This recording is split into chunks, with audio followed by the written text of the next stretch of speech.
Marcus Williams pushed his cleaning cart down the empty hallway of Sterling Industries at 11:30 p.m., the wheels squeaking softly against the polished marble floor. The towering glass building that housed one of the city's most prestigious pharmaceutical companies was eerily quiet at this hour, with only the hum of air conditioning and the distant sound of Marcus's footsteps echoing through the corridors. At 42 years old, Marcus had been working the night shift as a janitor for 3 years now. It wasn't the career he had dreamed of when he was younger, but life had thrown him curveballs that forced him to take whatever honest work he could find. His 8-year-old daughter Emma was his world, and every night he spent cleaning these offices was for her future, her education, and the chance to give her a better life than he'd had. Marcus had always been observant. Growing up in a rough neighborhood had taught him to notice details that others missed, to read situations quickly, and to trust his instincts. These skills, which had once kept him safe on the streets, now served him well in his work. He noticed when executives left confidential documents on their desks, when meetings ran late behind closed doors, and when something just didn't feel right. Tonight felt different. As Marcus approached the executive floor, he noticed that the lights were still on in the CEO's corner office. Richard Sterling, the company's founder and chief executive, rarely stayed this late. The man was known for his strict schedule and early bedtimes, often joking in company newsletters about being in bed by 10 o'clock sharp. Marcus quietly began his cleaning routine on the executive floor, starting with the reception area and working his way toward the corner office. As he got closer, he could hear voices through the thick oak door. 2 men were speaking in hushed but urgent tones. Marcus wasn't one to eavesdrop, but something about their conversation made him pause. He recognized Sterling's distinctive voice immediately, but the other man was unfamiliar. Marcus continued cleaning, moving closer to the office while trying to appear focused on his work. The conversation became clearer as he approached. "The reports are conclusive," Sterling was saying. "The side effects are more severe than we initially thought. The liver damage, the neurological issues, they're all connected to our new antidepressant." Marcus felt his stomach drop. Sterling Industries had just launched their breakthrough antidepressant Serenity 6 months ago. The media had hailed it as a revolutionary treatment with fewer side effects than existing medications. Emma's teacher, Mrs. Rodriguez, had mentioned that her husband had just started taking Serenity for his depression. The other voice, which Marcus now realized belonged to Dr. Harrison Webb, the company's head of research, responded with obvious distress. "Richard, we have to pull it from the market immediately. The test results show that 15% of users develop serious liver complications within 6 months. 3 people in our extended trials have already died." Marcus's hands trembled as he gripped his cleaning supplies. He moved closer, pretending to clean the water fountain near Sterling's office door. "Absolutely not." Sterling's voice was cold and firm. "Do you have any idea how much money we've invested in Serenity? The marketing campaign alone cost us $50 million. We've got shareholders expecting a 20% return on their investment this quarter. But Richard, people are dying. We have a moral obligation to—" "Our obligation is to our shareholders first." Sterling cut him off. "Look, Harrison, I know you're concerned, but we can handle this quietly. We'll adjust the dosage recommendations, add some warning labels about rare side effects, and continue monitoring. By the time any regulatory agencies catch on, we'll have recouped our investment and can deal with any lawsuits that come up." Marcus felt sick to his stomach. He thought about Mrs. Rodriguez's husband, about the thousands of people who were taking Serenity every day, trusting that it was safe. He thought about Emma, and how he would feel if someone knowingly put her life at risk for money. Dr. Webb's voice was barely audible now. "I can't be part of this, Richard. I won't falsify reports or hide data that could save lives. You'll do exactly what I tell you to do." Sterling's voice turned threatening. "Need I remind you about your daughter's medical bills? That experimental treatment she needs for her rare condition? The treatment that costs $200,000 and isn't covered by insurance? The treatment that I personally arranged for Sterling Industries to cover through our employee assistance program?" There was a long silence. Marcus could almost feel Dr. Webb's internal struggle through the door. Finally, Webb spoke, his voice defeated. "What do you want me to do? Simple. You're going to modify the trial reports, remove any mention of the liver complications, reclassify the deaths as unrelated to Serenity, and you're going to recommend that we proceed with our expansion plans to market Serenity to teenagers with depression." Marcus nearly dropped his cleaning supplies.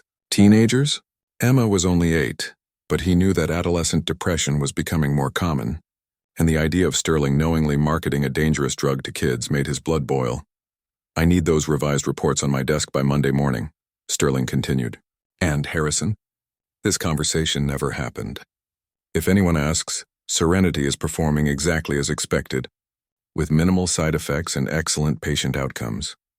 Marcus heard footsteps approaching the door and quickly moved away, pushing his cart toward the elevator. His heart was racing and his mind was spinning with what he had just heard. As the elevator doors closed behind him, he saw Dr. Webb emerge from Sterling's office, looking pale and defeated. During the rest of his shift, Marcus couldn't concentrate on his work.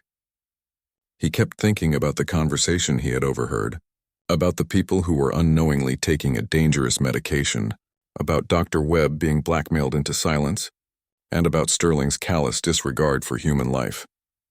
By the time his shift ended at 6 a.m., Marcus had made a decision. He couldn't just pretend he hadn't heard anything.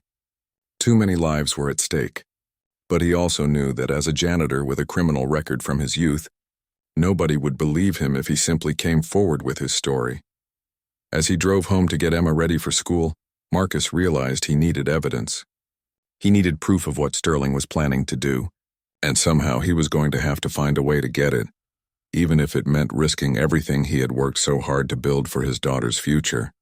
Marcus spent the weekend in a state of constant anxiety, his mind racing with plans and possibilities.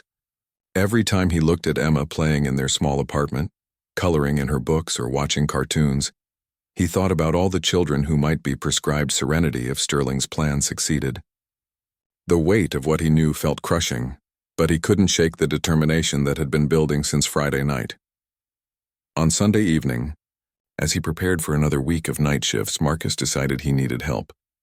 He couldn't do this alone, and he couldn't risk making a mistake that might allow Sterling to cover up the truth. He thought about the few people in his life he could trust, and one name kept coming to mind: Sarah Chen. Sarah worked as an investigative journalist for the city's largest newspaper. They had met 2 years ago when she was researching a story about working conditions in the city's office buildings. She had interviewed Marcus about his experiences as a night janitor, and they had stayed in touch occasionally. Sarah was known for her integrity and her willingness to take on powerful people when she believed they were harming the public. Marcus called Sarah that evening, his hands shaking as he dialed her number. When she answered, he could hear the sounds of a busy newsroom in the background. "Marcus, this is a surprise. How are you and Emma doing?" "Sarah, I need to talk to you about something important." "Something really important, but not over the phone." Sarah's journalist instincts immediately kicked in. "Is this about a story?" "It could be the biggest story you've ever worked on," Marcus said quietly. "But it's also dangerous. For both of us." They arranged to meet the next day at a small coffee shop downtown, far from Sterling Industries and the newspaper office. Marcus spent Monday morning researching everything he could about Serenity, using the computers at the public library while Emma was at school. What he found made his stomach turn. The official reports and press releases painted Serenity as a breakthrough, medication with minimal side effects and high efficacy rates. The FDA had fast-tracked its approval based on Sterling Industries' clinical trial data. Medical journals praised its potential to help millions of people suffering from depression. But Marcus now knew that all of this was built on lies. When Marcus met Sarah at the coffee shop that afternoon, he could see the skepticism in her eyes. As a single father with a criminal record working as a janitor, he wasn't exactly the type of source that usually brought journalists major stories. But as he began to recount what he had overheard, Sarah's expression changed. "You're absolutely certain about what you heard?" she asked, taking notes in a small notebook she always carried. "Every word," Marcus replied. "I know how it sounds, but I'm telling you the truth. Sterling is knowingly keeping a dangerous drug on the market because pulling it would cost too much money." Sarah studied him carefully. "Marcus, this is serious. If what you're saying is true, we're talking about potential criminal charges, massive lawsuits, and a pharmaceutical company deliberately endangering public health. But I need proof. Your word against Richard Sterling's won't be enough." Marcus had expected this response. "I know. That's why I need your help." I can get access to Sterling's office, but I don't know what to look for or how to document it properly. Sarah leaned forward, her voice dropping to a whisper. What exactly are you proposing? I work alone on the executive floor every Monday, Wednesday, and Friday night between 11 p.m. and 2 a.m. Sterling never stays that late except for the conversation I overheard. His office is always locked, but I have master keys for cleaning purposes. If there are documents or files that prove what I heard, they would be in his office. Marcus, what you're talking about is breaking and entering, theft of confidential documents, and industrial espionage. If you get caught, you'll go to prison, and if I help you, I could face charges too. Marcus looked out the window at the busy street, watching people hurry past with their coffee cups and briefcases. How many of those people might be taking Serenity right now? He asked quietly. How many of them trust that the medication they're taking every day is safe, because that's what Sterling Industries told them? Sarah followed his gaze. You really want to do this, don't you? I have to do this. I keep thinking about Emma, about what kind of world I'm leaving for her. If I stay quiet and people die because of what Sterling is doing, how do I look at myself in the mirror? How do I look at her? Sarah closed her notebook and stared at Marcus for a long moment. Okay, but we do this my way. I've investigated corporate corruption before, and I know how these people operate. Sterling will have lawyers, private investigators, and enough money to make our lives very difficult if we make mistakes. Over the next 2 hours, they developed a plan. Sarah would research Serenity's development history, FDA approval process, and any reported side effects or deaths that might be connected to the medication. She would also look into Sterling's financial situation and recent corporate decisions. Marcus would continue his regular work routine but would pay closer attention to conversations, documents left on desks, and any unusual activity in the executive offices. On Wednesday night, if the opportunity presented itself safely, he would attempt to photograph any relevant documents in Sterling's office using a small camera Sarah would provide. We need to be absolutely certain before we make any moves, Sarah emphasized. Once we publish this story, there's no going back. Sterling Industries will throw everything they have at discrediting us. As they prepared to leave the coffee shop, Sarah grabbed Marcus's arm. Are you sure about this? You have a daughter to think about. If this goes wrong, Emma could end up without her father. Marcus thought about Emma's bright smile, her dreams of becoming a doctor, her absolute trust in him to keep her safe and happy. Then he thought about Dr. Webb's defeated voice, about Sterling's cold calculation of human lives versus profit margins, and about all the families who would be destroyed if Serenity continued to be marketed as safe. Emma deserves to live in a world where people like Sterling can't get away with this, he said firmly. If I don't try to stop this, who will? That night, Marcus returned to Sterling Industries with a new sense of purpose. As he cleaned the executive floor, he noticed details he had previously ignored. He saw which offices had document shredders, which computers were left on, and which filing cabinets were locked. He memorized the security camera locations and the timing of the security guards' rounds. Most importantly, he noticed that Sterling's office had a small safe behind his desk, partially hidden by a large plant. If there were documents that Sterling wanted to keep absolutely secret, that's where they would be. Marcus realized that getting into the office might not be enough. He might need to find a way into that safe as well. As his shift ended and dawn broke over the city, Marcus felt a mixture of fear and determination. In 48 hours, he would either take the first step toward exposing one of the biggest pharmaceutical scandals in years, or he would risk losing everything he had worked to build for Emma's future.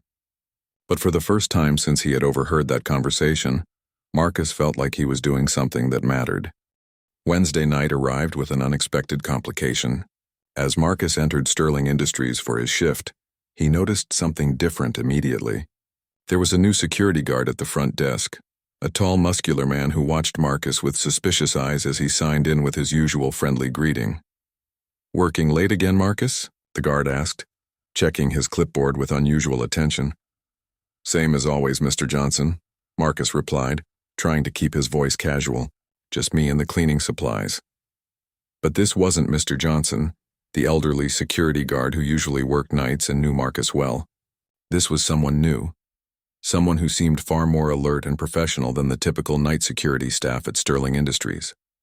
Marcus's instincts, honed by years of surviving in dangerous situations, immediately went on high alert. As he rode the elevator up to the executive floor, he wondered if Sterling had somehow discovered that their conversation had been overheard. The timing seemed too convenient to be coincidental. Sarah had given him a small high-resolution camera disguised as a pen, along with detailed instructions on how to photograph documents quickly and clearly. She had also provided him with a tiny USB drive that could copy computer files in minutes, assuming Sterling's computer wasn't password protected. The executive floor felt different tonight. The usual comfortable silence seemed ominous, and every small sound made Marcus's heart race. He began his cleaning routine exactly as he always did, starting with the reception area and working methodically towards Sterling's corner office. As he cleaned, Marcus kept thinking about the conversation he'd had with Emma before leaving for work. She had been excited about a science project on medicine and how it helped people feel better. Her innocent enthusiasm about the good that pharmaceutical companies did in the world made Marcus's mission feel even more urgent. When Marcus finally reached Sterling's office, he discovered another problem. The door, which was usually simply locked, now had an additional electronic security pad that hadn't been there on Monday. Someone had upgraded the security system specifically for Sterling's office. Marcus stared at the keypad, his heart sinking. Sarah had prepared him for locked filing cabinets and password-protected computers, but not for electronic security systems. He was about to abandon the mission when he remembered something from his youth. His older brother Tony had taught him about electronic locks when they were teenagers, back when Marcus had made some poor choices that led to his criminal record. Most basic electronic office locks had default codes that were rarely changed. The most common were simple sequences like 1234-0 or dates like 0101 for January 1st. Marcus decided to try a few possibilities before giving up entirely. The first 3 attempts failed, and Marcus began to worry that the system might have an alarm after too many wrong entries. But on the 4th try, using Sterling's birth date that he remembered from a company newsletter, the lock clicked open. Marcus slipped into Sterling's office, his hands shaking slightly as he closed the door behind him. The large corner office was dimly lit by the city lights streaming through the floor-to-ceiling windows. Sterling's massive oak desk dominated the room, covered with neat stacks of papers and reports. Working quickly but carefully, Marcus began photographing documents on Sterling's desk. Most were routine business reports and correspondence, but one folder caught his attention immediately. It was labeled Serenity Post-Market Analysis Confidential. Inside the folder, Marcus found exactly what Sarah had hoped they would discover. There were internal memos detailing side effect reports that had been submitted to Sterling Industries, but never reported to the FDA. Medical reports from hospitals describing liver damage in Serenity patients. Most damning of all, there was a spreadsheet calculating the financial cost of recalling Serenity versus the projected cost of legal settlements for wrongful death lawsuits. The spreadsheet made Marcus sick to his stomach. Sterling had literally calculated that it would be cheaper to let people die and pay their families later than to recall the dangerous medication now. The projected recall cost was listed as $300 million, while the estimated legal settlement costs were only $150 million. Marcus photographed every page, his hands steadier now that he had found proof of Sterling's callous disregard for human life. But as he worked, he could hear footsteps in the hallway outside. Heavy footsteps that didn't belong to the usual security guard. The footsteps stopped right outside Sterling's office. Marcus heard the sound of keys jingling, and he realized that someone was about to enter the office. In a panic, he quickly closed the confidential folder and looked around for somewhere to hide. The office had few hiding places. The desk was too low to crawl under, and the closet was too far away to reach before the door opened. Marcus's only option was to duck behind the large leather couch that faced Sterling's desk, hoping that whoever was entering wouldn't turn on the lights or look too carefully around the room. The door opened, and Marcus heard Sterling's familiar voice talking on his cell phone. "No, I understand the concerns, but we're not changing course now. Dr. Webb will have the revised reports ready by Friday, and we'll proceed with the teenage market expansion as planned." Marcus held his breath. Crammed behind the couch with his cleaning supplies and Sarah's camera, he could hear Sterling moving around the office, apparently looking for something. "The liver damage reports are overblown." Sterling continued his phone conversation. Our legal team has reviewed everything and we're confident that we can manage any potential lawsuits. The profit margins on Serenity are too good to abandon now. Sterling moved closer to where Marcus was hiding, and for a terrifying moment, Marcus thought he had been discovered. But Sterling was heading for the safe behind his desk, the same safe that Marcus had noticed earlier in the week. From his hiding spot, Marcus could see Sterling inputting a code into the safe's digital lock. The numbers were too small to read from his position, but he memorized the pattern of Sterling's hand movements. 6 digits with what looked like 2 repeated numbers in the middle. Sterling removed a file from the safe and placed it on his desk. "I'm looking at the real numbers now," he said into his phone. "We've had 47 deaths directly linked to Serenity, and over 300 cases of serious liver damage. But that's still within acceptable parameters for a drug that's generating $2 billion in annual revenue." Marcus felt like he was going to be sick. 47 deaths. Sterling was talking about 47 human lives as if they were just numbers on a balance sheet. Sterling continued his conversation for another 10 minutes, discussing strategies for suppressing negative publicity and managing regulatory inquiries. Finally, he returned the file to the safe, locked it, and prepared to leave. "I'll be back early tomorrow morning," Sterling said as he headed toward the door. "Make sure Dr. Webb understands that there's no room for moral objections in this decision. Too much money is at stake." As soon as Sterling left and his footsteps faded down the hallway, Marcus emerged from behind the couch. His entire body was shaking, partly from fear and partly from rage at what he had just heard. 47 people had died because Sterling valued profit over human life. Marcus knew he had to get into that safe. The file Sterling had removed obviously contained information even more damaging than what Marcus had already photographed. But he also knew that his luck was running out. The new security measures, Sterling's unexpected late-night visit, and the upgraded security guard all suggested that something had changed at Sterling Industries. Using his memory of Sterling's hand movements, Marcus tried to figure out the safe combination. 6 digits with repeated numbers in the middle suggested a date, probably something personally significant to Sterling. Marcus tried Sterling's birthday, but that didn't work. Then he tried the founding date of Sterling Industries, which he remembered from the company's promotional materials. The safe clicked open on his second attempt. Inside, Marcus found the smoking gun that would bring down Richard Sterling and save countless lives. But as he began photographing the contents of the safe, he heard something that made his blood run cold. Heavy footsteps were approaching Sterling's office again, and this time they were accompanied by voices. Multiple voices, including Sterling's. They were coming back, and Marcus was trapped in the office with no way to escape without being seen. Marcus's heart pounded as the voices grew closer.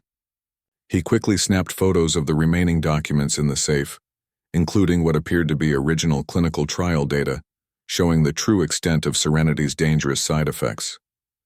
His hands moved with desperate efficiency, knowing that each second could be his last before discovery. The documents revealed even worse information than he had imagined. Sterling Industries had conducted secret trials on homeless populations in 3 different cities, offering them money and medical care in exchange for participating in experimental treatment programs. These trials had shown devastating results, with a mortality rate of 12% among participants, yet none of this data had been submitted to the FDA. As Marcus heard Sterling's keycard beeping at the electronic lock, he made a split-second decision. Instead of trying to hide again, he quickly closed the safe, grabbed his cleaning supplies, and moved toward the office windows.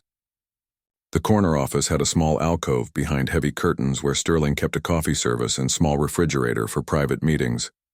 Marcus slipped behind the curtains just as the office door opened. Through a small gap in the fabric, he could see Sterling enter with 2 other men. One was Dr. Webb, looking even more haggard than he had the previous week. The other was a man Marcus didn't recognize, but his expensive suit and confident demeanor suggested he was either a lawyer or a high-level executive. "The situation is getting complicated," the stranger was saying as they settled around Sterling's desk. "Our contacts at the FDA are starting to ask questions about some of the reports they're receiving from hospitals." Sterling's voice was tense. "What kind of reports?"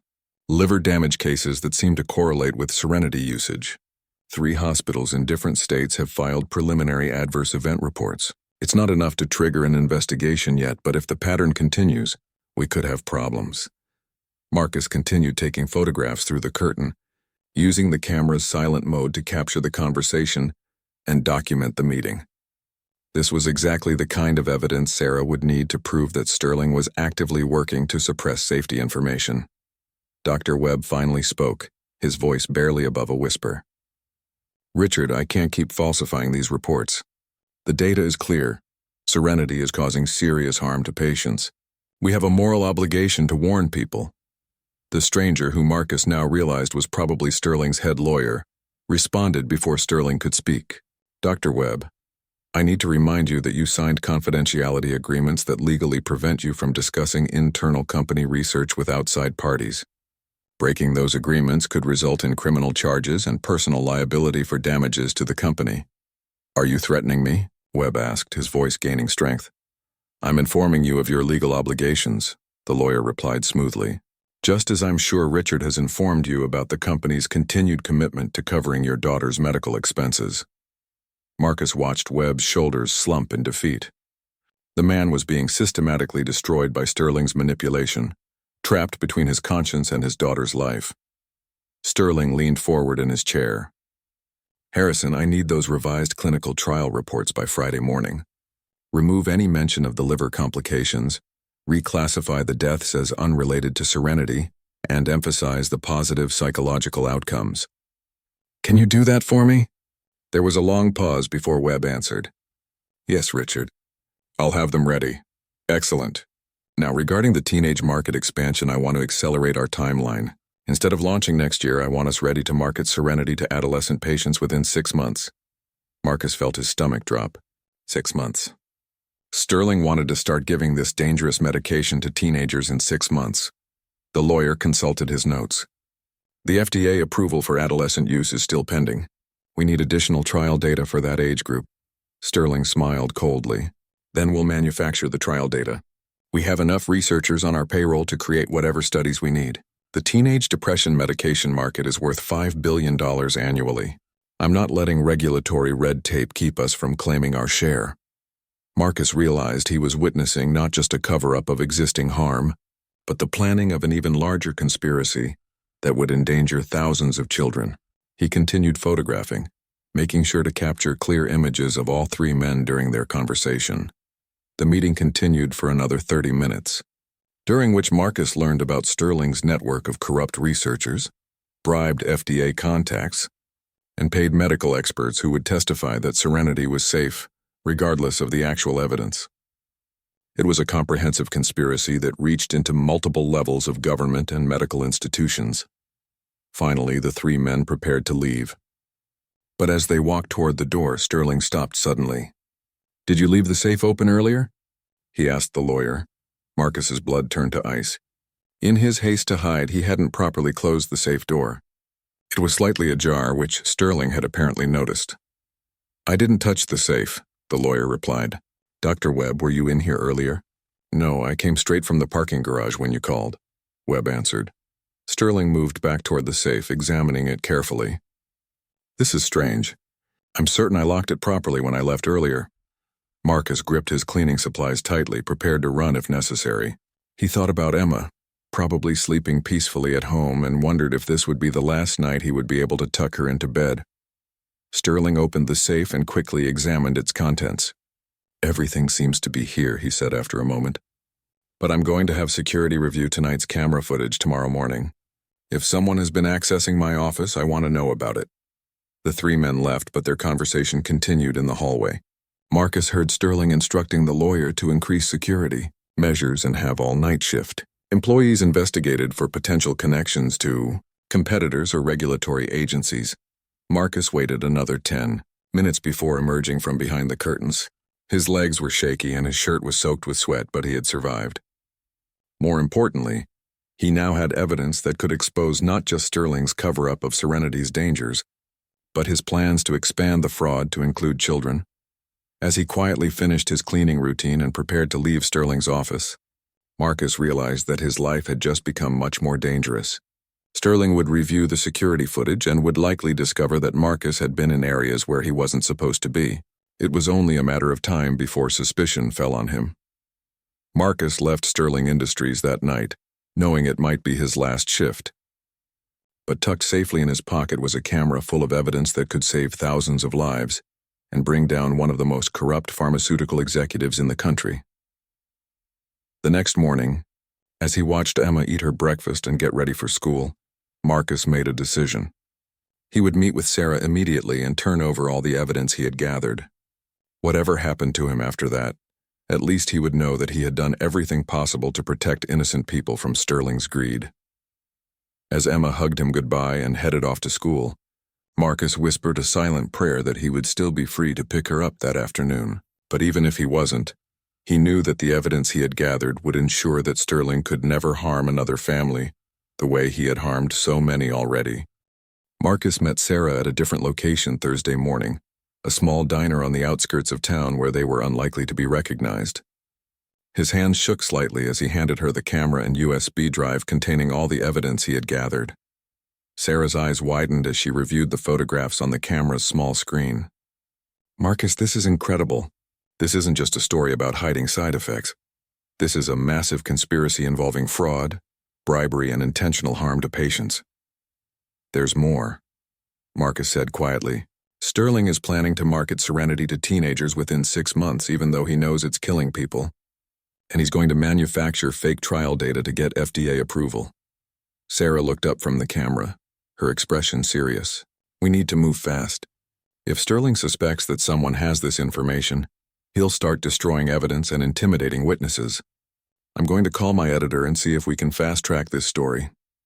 But as Sarah spoke, Marcus noticed a black sedan parked across the street from the diner. 2 men in dark suits sat in the front seat, and one of them was taking photographs of the diner with a long-lens camera.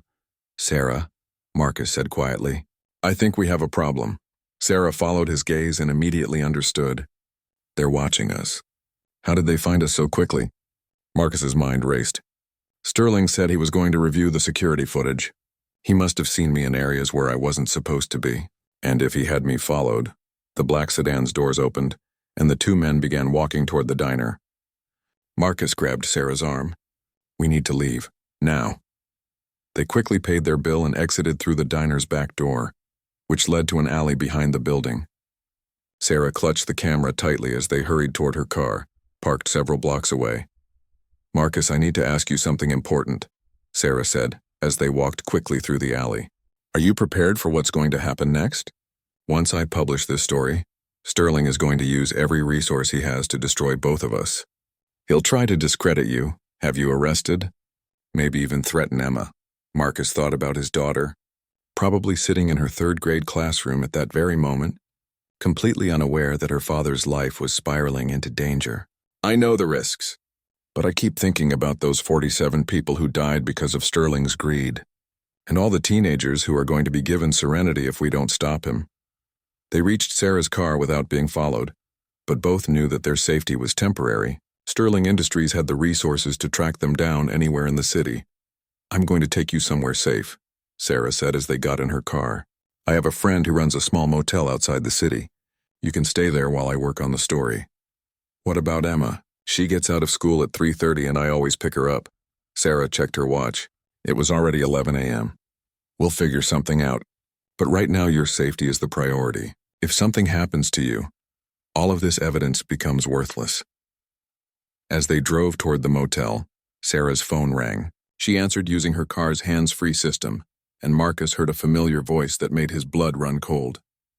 "Ms. Chen, this is Richard Sterling. I believe you and I need to have a conversation." Sarah's grip tightened on the steering wheel. "Mr. Sterling, this is an unexpected call. I'm sure it is.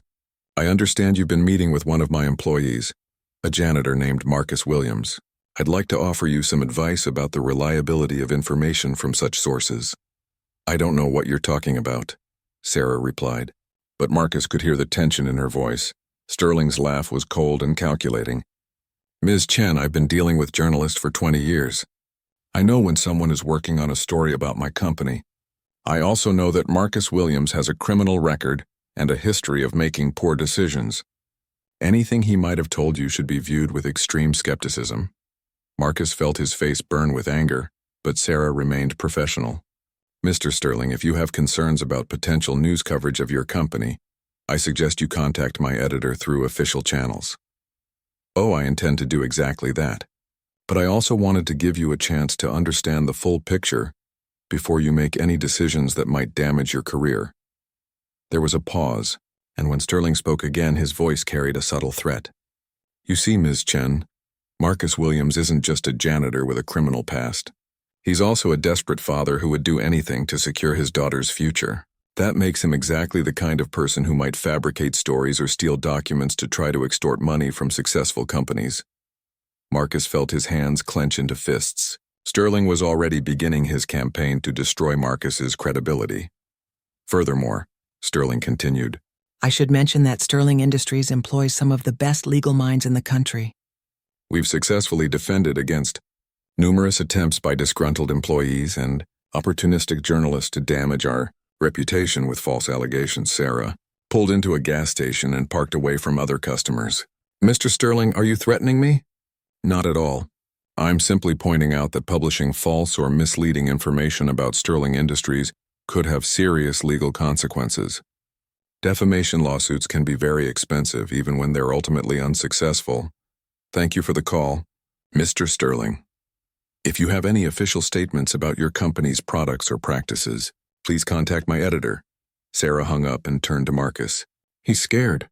Really scared. That call was pure intimidation. Marcus stared out the car window at the busy gas station, watching ordinary people go about their daily lives. He's going to try to destroy me, isn't he? He's going to try. But Marcus, we have evidence. Real evidence. Documents, photographs, recordings. Sterling can attack your character all he wants, but he can't make the evidence disappear.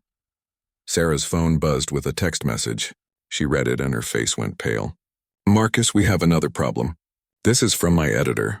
He says Sterling's lawyers have already contacted the newspaper, claiming that a former employee with a criminal record has stolen confidential documents and is trying to sell them to the media. Marcus felt his world collapsing around him. They're moving fast. Too fast, Sarah agreed. Which means they're panicking. People don't usually panic unless they have a lot to hide. They spent the next hour driving to the motel, constantly checking their mirrors for signs of being followed. Sarah used the time to call her editor and several colleagues, building a network of support for the story they were about to publish. At the motel, Sarah rented a room under a false name and paid with cash. The small, outdated room felt like a sanctuary compared to the danger they had been navigating all morning. Okay, Sarah said, spreading the printed photographs across the motel room's small table. Let's review what we have and figure out how to present this story in a way that Sterling can't attack. They spent the next several hours organizing the evidence, chronologically, and building a narrative that would be impossible for Sterling to discredit. The documents spoke for themselves. Internal memos discussing known deaths, financial calculations weighing human lives against profit margins, and plans to market dangerous medications to children. But as they worked, Marcus's anxiety about Emma continued to grow. Sarah, I have to pick up Emma from school. I can't just abandon her. Sarah checked her watch. It was already 2:45 p.m. Marcus, if Sterling's people are watching your apartment and Emma's school picking her up, could put both of you in danger. Then what am I supposed to do? She's 8 years old. She'll be terrified if I don't show up. Sarah thought for a moment. Do you have anyone who could pick her up? A friend, a relative, someone Emma trusts? Marcus's mind raced through his limited social circle. Most of his relationships had suffered during the difficult years after Emma's mother left, and he had been so focused on work and parenting that he had few close friends. Mrs. Rodriguez, he said suddenly. Emma's teacher. She knows our situation and Emma adores her, and Mrs. Rodriguez's husband is taking Serenity. She'll understand why this matters. Sarah nodded. Call the school. Explain that you have a family emergency and ask if Mrs. Rodriguez can keep Emma after school until you can arrange for pickup. Marcus made the call, his heart breaking as he heard the concern in Mrs. Rodriguez's voice. She agreed immediately to stay with Emma, and Marcus could hear his daughter chattering happily in the background, unaware that her world was about to change dramatically. After hanging up, Marcus felt the full weight of what he had set in motion. Sarah, what if this doesn't work? What if Sterling is too powerful and we can't bring him down? Sarah looked at the evidence spread across the table. Photographs of documents that proved Sterling had knowingly allowed dozens of people to die for profit. Marcus, sometimes the most important thing isn't whether you succeed. Sometimes it's whether you try. 47 people died because Richard Sterling valued money more than human life. If we don't try to stop him, how many more will die? The newspaper hit the stands at 6 a.m. Friday morning with a headline that sent shockwaves through the pharmaceutical industry. Deadly deception. Major drug company knowingly markets fatal medication. Sarah's story filled the entire front page and continued for 3 full pages inside, complete with reproduced documents and photographs that Marcus had risked everything to obtain. By 8 a.m., Sterling Industries' stock price had plummeted by 40%. By 10 a.m., the FBI had issued a statement announcing a criminal investigation into the company's practices. By noon, the FDA had issued an emergency recall of Serenity, and patients across the country were being advised to stop taking the medication immediately and consult their doctors. Marcus watched the news coverage from his motel room, holding his breath every time a new development was announced. Emma was still staying with Mrs. Rodriguez, who had called that morning to say that Emma was doing fine but was asking when her daddy would come to get her. "I want to go get her," Marcus told Sarah as they watched Sterling Industries headquarters being surrounded by FBI agents and news crews on television. "This is over now. Sterling can't hurt us anymore." But Sarah shook her head. "Marcus, this is just the beginning. Sterling is going to be arrested, but his lawyers are still going to try to minimize the damage. They'll attack anyone and everyone who contributed to bringing him down. You need to be prepared for a legal battle that could last months or even years." As if summoned by her words, Sarah's phone rang. It was her editor. "Sarah, I need you and your source to come to the office immediately. The FBI wants to interview both of you, and Sterling's lawyers are already filing motions to have the evidence excluded from any criminal proceedings." Marcus felt his stomach drop. "What kind of motions?" Sarah relayed the question to her editor, then turned to Marcus with a grim expression. "They're claiming that any evidence obtained through breaking and entering is inadmissible in court. They're also claiming that you stole confidential documents, which makes you a criminal rather than a whistleblower." For a moment, Marcus wondered if he had made a terrible mistake. He had committed crimes to obtain the evidence, and now Sterling's lawyers were going to use that against him. But then he thought about the 47 people who had died from Serenity, and the thousands of teenagers who would have been given the dangerous medication if he hadn't acted. "I don't care what happens to me," Marcus said firmly, "as long as Sterling can't hurt anyone else." They drove to the newspaper office together, where they were met by FBI agents, Sarah's editor, and a lawyer who introduced himself as Marcus's court-appointed attorney. The FBI interview lasted for 4 hours, during which Marcus recounted everything he had seen and heard over the past 2 weeks. Agent Jennifer Walsh, the lead FBI investigator, was particularly interested in the meeting Marcus had witnessed between Sterling, Dr. Webb, and the company lawyer. "Mr. Williams, you're saying that you heard Mr. Sterling explicitly acknowledge 47 deaths related to Serenity, and that he planned to manufacture fake clinical trial data for teenage patients?" "Every word," Marcus confirmed. "I have photographs of him saying it, if that helps." Agent Walsh smiled for the first time during the interview. "Mr. Williams, those photographs are going to help us put Richard Sterling in prison for a very long time." But the real breakthrough came when Dr. Harrison Webb arrived at the FBI field office later that afternoon.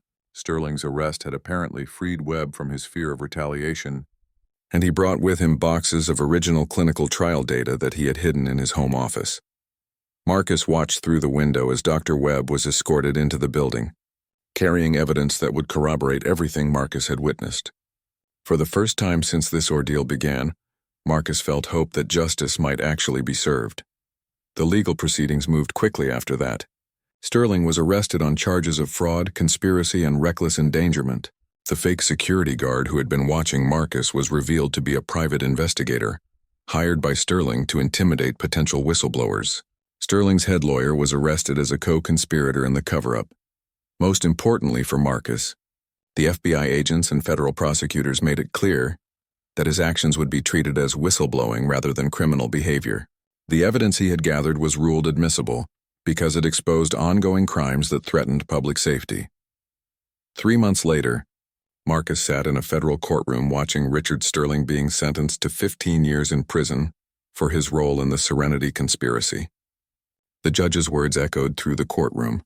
"Mr. Sterling, your callous disregard for human life in pursuit of profit represents one of the most egregious violations of public trust this court has ever seen." Emma sat beside Marcus in the courtroom, finally understanding what her father had done and why he had been away for several scary weeks. She had been proud when Mrs. Rodriguez explained that Marcus was a hero who had saved many people's lives. After the sentencing, Marcus and Emma walked out of the courthouse together, hand in hand. Reporters surrounded them asking for statements and photographs, but Marcus politely declined. He had never wanted to be famous. He had simply wanted to do what was right. As they reached their car, Sarah approached them with a big smile. "Marcus, I have some news. The story we published has been nominated for a Pulitzer Prize. And there's something else. Several pharmaceutical companies have offered you jobs as a safety consultant. Apparently your experience and integrity are exactly what they're looking for." Marcus looked down at Emma, who was beaming with pride. "What do you think, sweetheart? Should Daddy take a new job helping make sure medicines are safe?" Emma nodded enthusiastically. "Yes. Then you can help more people, just like you helped stop the bad man." 6 months later, Marcus Williams started his new career as a pharmaceutical safety consultant, earning more money than he had ever dreamed possible. But more importantly, he woke up each morning knowing that his work was protecting innocent people from the kind of corporate greed that had nearly destroyed so many lives. Emma thrived in their new life, excelling in school and telling anyone who would listen that her daddy was a hero who stopped bad medicine from hurting people.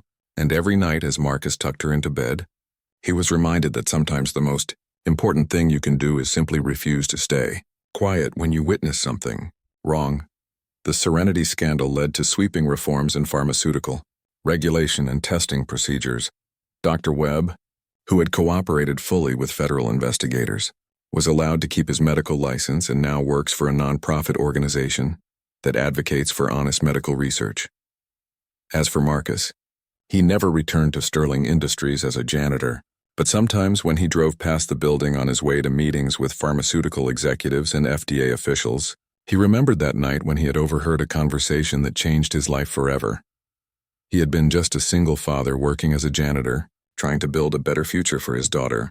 But when the moment came to choose between his own safety and the lives of strangers, Marcus Williams had chosen to do what was right. And in the end, that choice had not only saved countless lives, but had also given Emma the greatest gift a father can give his child: the knowledge that her father was a man of integrity who stood up for what was right, no matter the cost.